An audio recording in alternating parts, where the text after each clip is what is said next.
Zara's tiny hands trembled as the massive metal door sealed shut behind her. The detention cell was barely large enough for her small frame, but it felt like a tomb. Through the reinforced glass window, she could see the corridor where the giant beings walked back and forth, their heavy footsteps echoing through the ship. The human ship. She had heard the stories whispered in the dark corners of her home world. Tales of the terrifying creatures that roamed the galaxy, consuming everything in their path. Her grandmother's voice still echoed in her mind. The humans eat anything that moves, little star. They have teeth like daggers and stomachs that never fill. Zara pressed herself against the far corner of the cell, her silver skin flickering with patches of deep purple, the color of pure terror for her species. At only 12 cycles old, she was barely half the height of an adult human, with large violet eyes that now darted frantically around her prison. Her pointed ears twitched at every sound, and her long tail curled tightly around her legs for comfort. The ship had attacked her family's transport vessel 3 days ago. The memory played in her mind like a nightmare she couldn't escape. The blinding lights, the deafening sounds of metal tearing apart, the screams of her parents as the human raiders boarded their ship. She had hidden in the cargo hold, but they found her anyway. One of the massive creatures had simply picked her up with one hand, like she weighed nothing at all. Now she sat alone, waiting for what she was certain would be her final moments. The sound of approaching footsteps made her heart race. Through the glass, she could see a figure approaching, tall, broad-shouldered, with the characteristic pale skin and strange hair covering that marked it as human. The creature carried a tray in its hands, steam rising from whatever was on it. Zara's breath caught in her throat. This was it. They were bringing her food before the feast. She had heard that humans liked their prey well-fed before consumption. The stories said they enjoyed the hunt, the fear, the anticipation. The door hissed open with a pneumatic sound that made her jump. The human stepped inside, and Zara got her first close look at one of the legendary monsters. It was even larger than she had imagined, easily twice her height, with broad shoulders and thick arms. Its face was strange and flat, with small eyes and a wide mouth that she was sure concealed rows of razor-sharp teeth. "Hey there, little one," the creature spoke in a deep, rumbling voice that seemed to shake the walls. Zara didn't understand the words, but the tone sent chills down her spine. The human moved slowly, setting the tray down on a small platform that extended from the wall. Zara could smell the contents now, something warm and savory that made her empty stomach clench with hunger despite her terror. She hadn't eaten since the capture, too frightened to touch anything the humans might have contaminated. The massive being looked down at her, and Zara was certain she could see hunger in those strange, small eyes. It pointed to the tray and made soft sounds, but she couldn't understand what it wanted. Was it asking her to eat? Was this some kind of ritual before the slaughter? When the human took a step closer, Zara finally found her voice. A high-pitched wail escaped her lips, followed by desperate words in her own language. "Please don't eat me. I'm too small. I won't taste good. Please." The creature stopped moving, its head tilting to one side. It made more soft sounds, but Zara was beyond reasoning. Pure instinct took over, and she pressed herself even harder against the wall, her skin now completely purple with terror. The human crouched down, making itself smaller, but it was still enormous compared to her. It extended one hand toward her, and Zara could see the massive fingers, thick as her own arms. She was certain those hands could crush her skull without effort. "Please," she whimpered, switching to the common galactic tongue that most species used for trade. "Please don't hurt me. I want to go home. I want my mama." Something strange happened then. The human's expression changed, its features softening in a way that confused Zara. The creature pulled its hand back and sat down fully, making itself as small as possible in the confined space. It began speaking again, and this time Zara caught a few words in the galactic tongue, heavily accented but understandable. "No hurt," the human said slowly. "Safe. Use safe." Zara's mind reeled. This had to be a trick. Everyone knew humans were incapable of mercy or compassion. They were born predators, apex hunters who had clawed their way to the top of the galactic food chain through sheer brutality. The stories all said the same thing. Humans showed no mercy to any other species. But the massive creature continued to sit quietly, not moving toward her, not trying to grab her. It pointed to the tray again and repeated, "Food, good food. Eat!" Zara's stomach betrayed her with a loud gurgle. She hadn't realized how hungry she had become. The smell from the tray was actually quite pleasant, nothing like the horror stories of human cuisine. Her grandmother had told her that humans preferred their food bloody and raw, but whatever was on that tray smelled cooked and seasoned. The human noticed her looking at the food and smiled. Zara gasped and scrambled backward, expecting to see the rows of carnivorous teeth she had been warned about. Instead, she saw something that shocked her to her core. Flat, white teeth, clearly designed for grinding rather than tearing flesh. These weren't the fangs of a predator at all. The revelation hit her like a physical blow. Could the stories be wrong? But how could an entire galaxy of species be mistaken about something so fundamental? The human seemed to sense her confusion. It opened its mouth wider, pointing to its teeth and shaking its head. "No bite," it said. "No hurt you. Promise." Zara stared in amazement. The creature's mouth was nothing like what she had been told. Where were the sword-like fangs? The bloody maw of a killer? Instead, she saw teeth that looked almost harmless.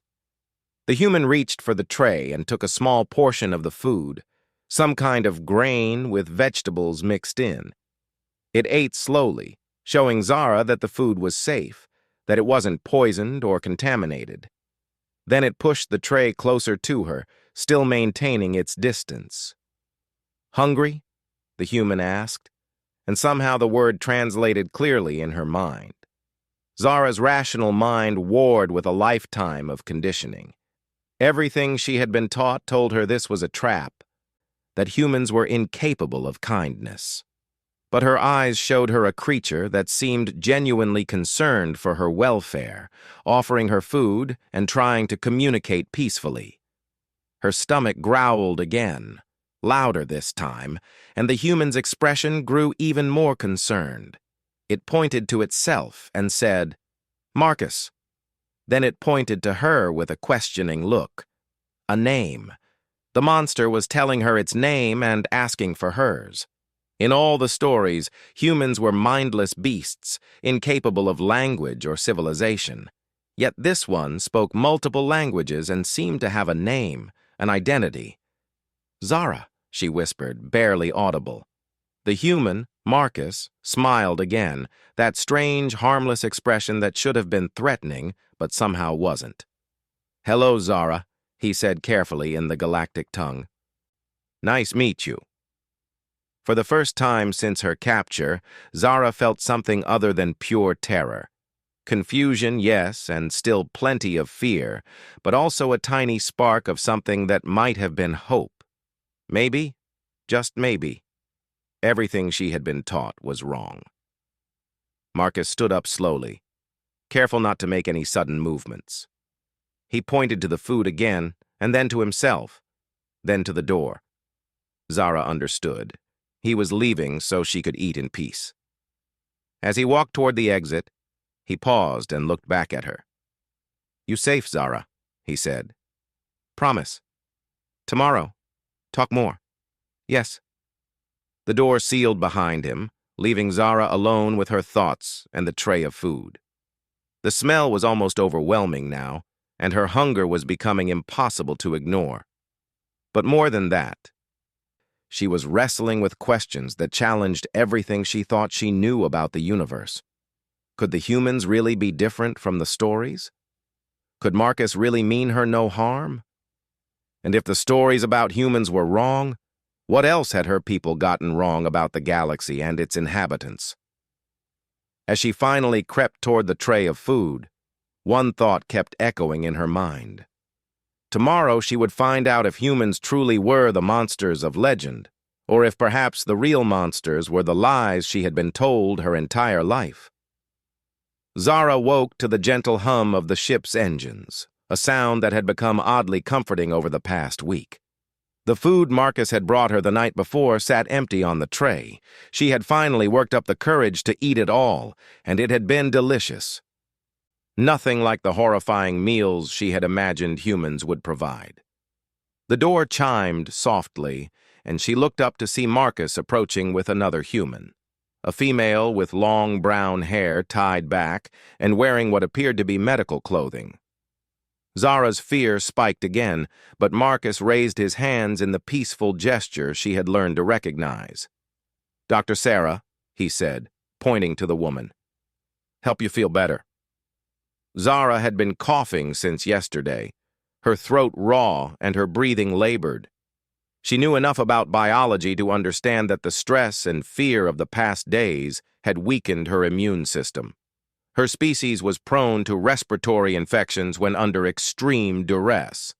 The female human, Dr. Sarah, crouched down to Zara's level, just as Marcus always did. She spoke softly in the galactic tongue, her accent much better than Marcus's. "Hello, Zara. I'm here to help you feel better. May I examine you?" The question surprised Zara. In all the stories, humans took whatever they wanted by force. Yet here was another one asking for permission, showing respect for her wishes. Dr. Sarah opened a small case and showed Zara the instruments inside. Nothing sharp or threatening, just strange devices that hummed softly. "These will help me see if you're sick," Sarah explained. "They don't hurt. See?" She demonstrated on herself, placing a small device against her own throat and showing Zara the reading on a small screen. Zara's curiosity was beginning to overcome her fear. These humans were nothing like the savage beasts from the stories. They used tools, showed compassion, and seemed genuinely concerned about her well-being. Against her better judgment, she nodded. The examination was gentle and thorough. Dr. Sarah's hands were warm and careful, nothing like the crushing grip Zara had expected. The instruments tickled more than hurt, and when Sarah was finished, she smiled the same harmless smile that Marcus used. "You have a small infection," Sarah explained. "Very easy to fix. This medicine will help." She showed Zara a small, colorful liquid in a clear container. "It tastes like sweet fruit. Your favorite color?" "Purple," Zara whispered, still amazed that they cared about such a small detail. Dr. Sarah did something that seemed like magic, adjusting something on the container until the liquid turned a beautiful shade of violet. "There, purple medicine for purple skin when you're scared." Zara's eyes widened. "You know what our colors mean?" "Marcus has been studying your people," Sarah said. "He wants to understand you better so he can help you." The revelation hit Zara like a physical blow. Marcus had been studying her species? That meant he cared enough to learn about her, to understand her fears and needs. No mindless predator would do such a thing. After Dr. Sarah left, Marcus returned with something Zara had never seen before, a small, furry creature that fit in his massive palm. It had big brown eyes and made soft, chirping sounds. "Earth animal," Marcus explained, sitting down cross-legged on the floor. "Called hamster. Pet. Friend." Zara watched in fascination as Marcus gently stroked the tiny creature. His enormous hands, which she had been so afraid of, moved with incredible delicacy and care. The hamster showed no fear at all, actually seeming to enjoy the attention. "You like animals?" Marcus asked. Zara nodded. On her homeworld, she had cared for small creatures called lumens, tiny, glowing beings that lived in her family's garden. She had loved them dearly, spending hours watching them play among the crystal flowers. Marcus extended his hands toward her, the hamster sitting calmly in his palms. Want hold? Very gentle. Like you. The comparison made Zara's heart skip. Marcus thought she was gentle, but she was supposed to be prey, wasn't she? Something to be consumed? Yet here he was, trusting her with something small and vulnerable, treating her like she was the one who might harm the tiny creature. With trembling hands, Zara reached out and allowed Marcus to transfer the hamster to her care. The little animal looked up at her with trusting eyes and chirped softly. Its fur was incredibly soft, and she could feel its tiny heartbeat against her palms. "His name, Charlie," Marcus said. "He like you, not scared." Zara looked down at the trusting creature in her hands, then up at Marcus's patient face. "Why?" she asked. "Why you nice to me? Stories say humans eat other species. Say you monsters." Marcus's expression grew sad, and he was quiet for a long moment. When he spoke, his voice was heavy with emotion. "Stories wrong, Zara. We not monsters, we—" He struggled with the galactic tongue, then switched to his own language and activated a translation device. "We were like you once," the device said in Zara's language. "Afraid, scattered, weak. Other species hunted us, enslaved us, tried to destroy us. We learned to fight back because we had to survive. But fighting to live and being monsters, these are different things." Zara listened in stunned silence as Marcus continued, the translator making his words clear and understandable. "Many species spread lies about us because they fear us now. They tell stories about human monsters to keep their children away from us. But look at me, Zara. Look at Charlie. Look at Dr. Sarah. Do we seem like monsters to you?" Zara looked down at the gentle creature in her hands, then at Marcus's patient, caring face. Nothing about this situation matched the stories she had been told. If humans were truly the savage beasts of legend, why was Charlie still alive? Why was she still alive and being cared for? Where is my family?" she asked, the question she had been afraid to voice finally escaping. Marcus's expression grew even sadder. "I tell you truth, Zara, but please know, we not hurt them. Your family ship attacked our transport. We only defended ourselves. Your parents, they not survive battle. I sorry. Very sorry." The words hit Zara like ice water. Her parents were dead. She was alone in the universe with nowhere to go. But instead of the crushing despair she expected, she felt something else. Relief that Marcus had told her the truth instead of lying to her. "The other humans," Marcus continued, "they want sell you to Krallic slavers. But I say no. I say you come with us. Be safe. If you want." Zara's mind reeled. Krallic slavers. She knew about them from stories. They were real monsters who treated other beings as property. And Marcus had protected her from them? Had chosen to care for her instead of profiting from her suffering. "Why you help me?" she whispered. Marcus reached out slowly and gently touched her hand. "Because everyone deserves kindness. Because you small and scared and alone. Because—" He paused, struggling with emotions that the translator couldn't convey. "Because is right thing to do." Charlie chirped in her hands, drawing her attention back to the tiny creature. She realized that this little animal represented everything she was learning about humans. They could be gentle with small, vulnerable things. They could show compassion and care.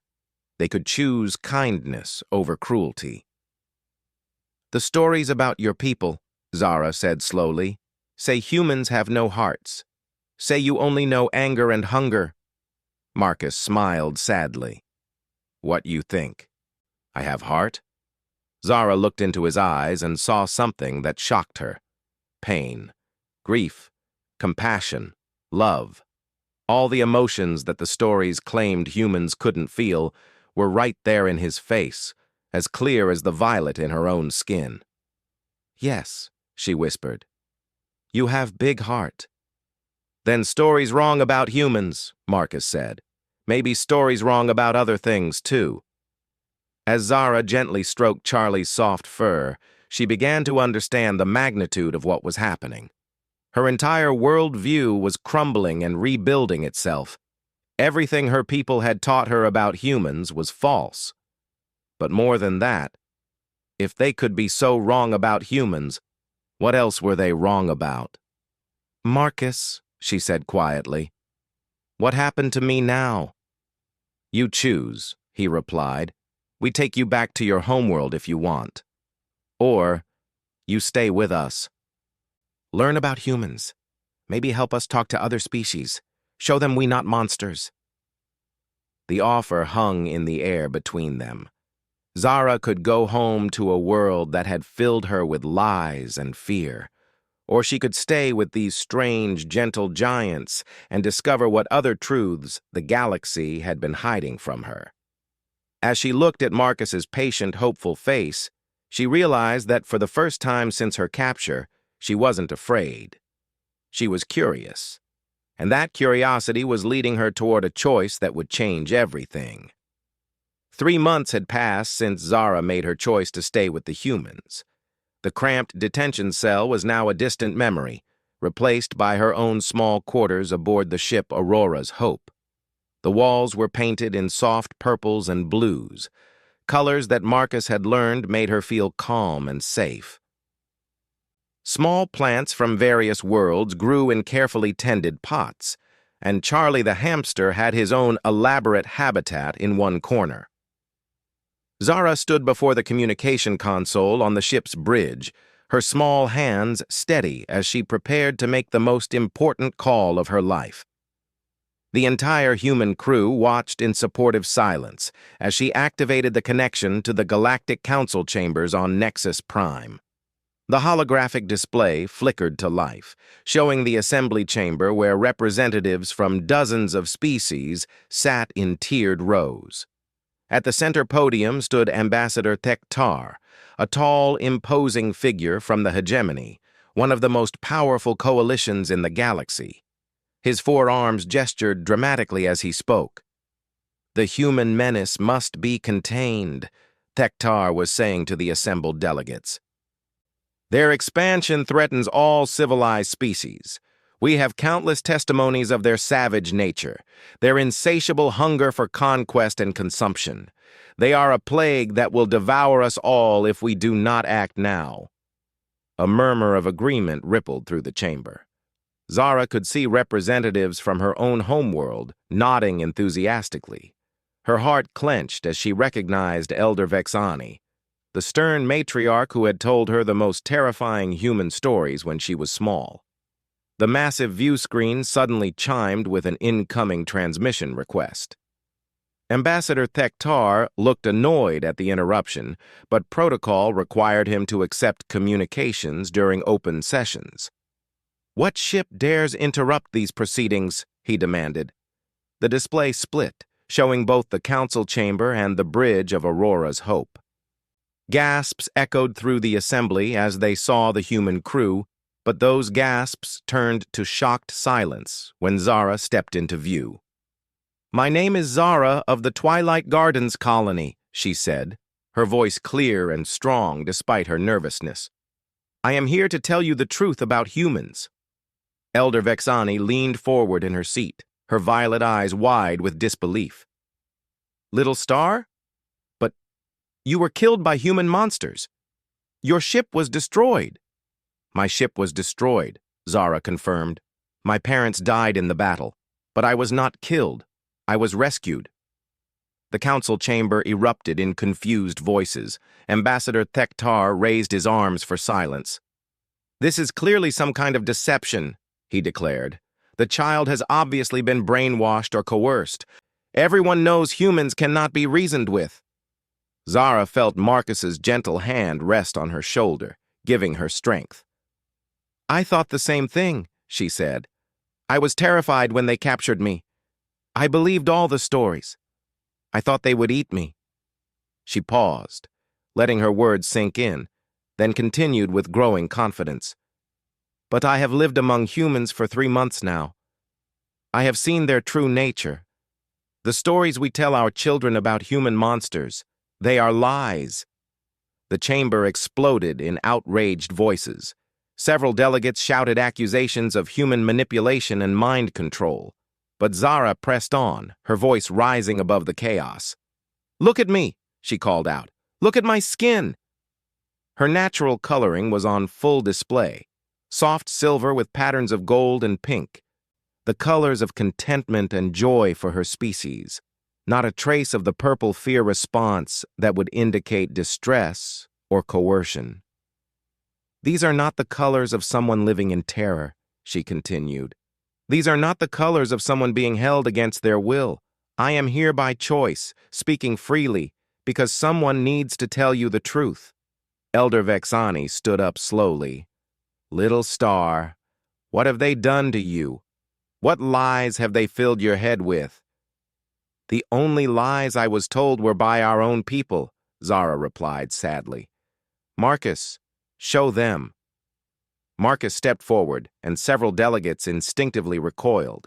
But when he spoke, his words were gentle and careful, translated perfectly by the ship's systems. "Honored council members," he said, "we know what you think of us. We know the stories that spread through the galaxy. For generations, we have tried to prove these stories wrong through our actions, but few will listen." He gestured to Zara. "This child could have been sold to slavers for a significant profit. Our raiders could have left her to die in space. Instead, she was given medical care, comfort, protection, and choice. Does this sound like the behavior of mindless monsters?" Dr. Sarah stepped forward next, carrying Charlie in his small habitat. "This is a creature from our home world," she explained. "Small, defenseless, completely at our mercy. If we were the savage predators you believe us to be, would we care for such creatures? Would we keep them as beloved companions?" The council chamber had grown quieter, though many delegates still looked skeptical. Ambassador Thektar spoke again, his voice filled with disdain. "Clever theater," he said, "but we have documented evidence of human aggression. Raids on peaceful vessels, attacks on colonies, the destruction of trade routes." Zara felt anger flare in her chest, an emotion she had learned from watching the humans, who showed their feelings openly rather than hiding them like her own people. "Yes, humans fight," she said. "They defend themselves when attacked. They raid ships that carry weapons to their enemies. They disrupt trade routes that supply those who hunt them. But tell the council the whole truth, Ambassador. Tell them why humans do these things." She turned to address the full assembly, her small voice carrying clearly through the vast chamber. "Tell them about the hegemony slave markets, where human children are sold like animals. Tell them about the illegal experiments conducted on human prisoners. Tell them about the colonies that were wiped out while the Galactic Council looked the other way." An uncomfortable silence fell over the chamber. Several delegates shifted in their seats, refusing to meet her gaze. "The humans fight because they have to," Zara continued. "Because for generations the galaxy has treated them like vermin to be exterminated. They raid your ships because you hunt their children. They disrupt your trade because you trade in their suffering." Captain Torres, the leader of Aurora's Hope, stepped forward. She was a stern woman with scars on her face and arms, clearly someone who had seen many battles. But when she spoke, her voice was calm and measured. "We are not asking for your love," she said. "We are not asking you to trust us blindly. We are asking for a chance to prove that coexistence is possible. We are asking for the chance to trade honestly, to travel freely, to raise our children without fear."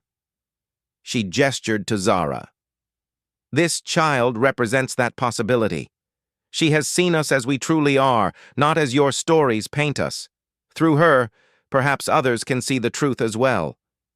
Ambassador Thektar's 4 arms crossed over his chest. And what exactly are you proposing?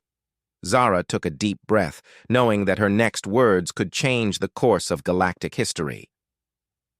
I propose to become an ambassador, she said, to travel with the humans and show other species what I have learned, to be living proof that humans and other species can live together in peace. She looked directly at Elder Vexani. Grandmother Elder, you taught me to fear the dark because monsters lived there. But sometimes what we think are monsters are just beings we don't understand, living in darkness because we've forced them there. The old woman's expression softened slightly. Little star, even if what you say is true, how can we trust them? How can we know they won't turn on us when it suits them? Marcus stepped forward again, and this time Zara noticed that fewer delegates recoiled. Because, he said simply, we have already had the power to turn on you. Our technology is advanced, our ships are fast, our weapons are effective. If we truly were the monsters you believe us to be, we would have conquered the galaxy by now instead of hiding in its dark corners. Dr. Sarah added, we choose to heal rather than hurt. We choose to protect the vulnerable rather than exploit them. We choose to seek understanding rather than dominance. These choices define us far more than any story ever could. The council chamber buzzed with quiet conversations as delegates conferred with their advisors. Zara could see that her words had planted seeds of doubt in minds that had been closed for generations. Finally, Elder Vexani stood again. Little star, she said, if you are truly there by choice, if you truly believe what you are saying, then come home. Return to us, and we will listen to your words. Zara felt tears prick her eyes. She missed her homeworld, missed the crystal gardens and purple skies of her childhood. But she also knew that her work was just beginning. I will come home, Grandmother Elder, she said, but not to stay. I will come as an ambassador for truth, to show our people what I have learned, and then I will continue traveling, spreading that truth to anyone who will listen. She turned to look at Marcus, who smiled down at her with pride and affection. The humans taught me something important. They taught me that family isn't just about blood or species. It's about choice. It's about caring for each other, protecting each other, helping each other grow. Looking back at the council, she continued, I choose the humans as my family because they chose me first. They saw a scared, lonely child and decided to show her kindness instead of cruelty. They gave me truth instead of lies. They gave me hope instead of despair. Captain Torres placed her hand on Zara's other shoulder. The galaxy is vast, she said to the assembled delegates. There is room for all of us, if we can learn to see past our fears and prejudices. This child has shown us that such understanding is possible. The question now is whether you are brave enough to follow her example. As the transmission ended and the holographic display faded, Zara realized that everything had changed. The little alien girl who had once feared that humans would eat her had become the bridge between two very different worlds. And for the first time in galactic history, that bridge was built not on conquest or dominance, but on understanding, compassion, and the simple but revolutionary idea that kindness could triumph over fear.